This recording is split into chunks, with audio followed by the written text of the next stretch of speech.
maintenant la gamme Idol, donc qui est vraiment une gamme orientée premium et design. Donc sur ce produit, on va trouver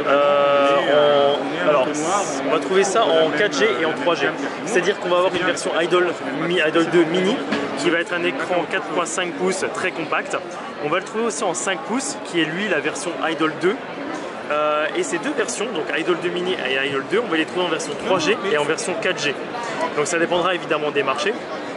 Sur les spécifications techniques, on a à peu près les mêmes spécifications selon si c'est 3G, 4G ou si c'est selon 5 pouces ou 4,5 pouces. On va avoir du quad-core 1.2 ou 1.3.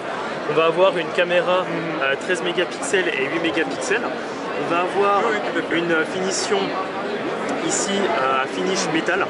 Et sur la version 3G qu'on a là en face, on va avoir un finish anodisé en métal. Par exemple sur celui-ci, on va avoir de l'aluminium anodisé, qui fait un effet vraiment satiné et qui donne un effet super premium. Voilà, ça c'est vraiment le pocket friendly phone premium qui tient dans la poche et qui est assez perfectionné. Finalement, ce qu'on cherche dans ce téléphone, dans le 4,5 pouces, c'est qu'il soit compact. C'est vraiment les key selling points, qu'il soit compact. On les a à l'écran d'ailleurs.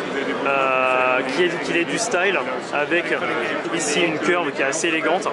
On va le trouver en single SIM, en dual SIM, et s'il est en single SIM, évidemment, il y aura le slot micro SD ici. Au niveau de la batterie, on va osciller entre 1800 et 2000 mAh selon la finition, si c'est 5 pouces ou 4,5 pouces. Donc, au point de vue de la caméra, on va avoir les options suivantes.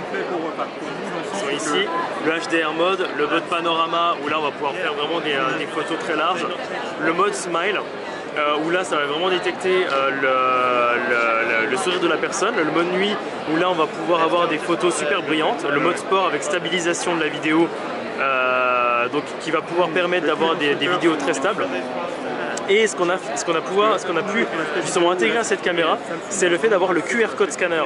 C'est-à-dire qu'avant, il fallait télécharger un QR code scanner externe en third-party software.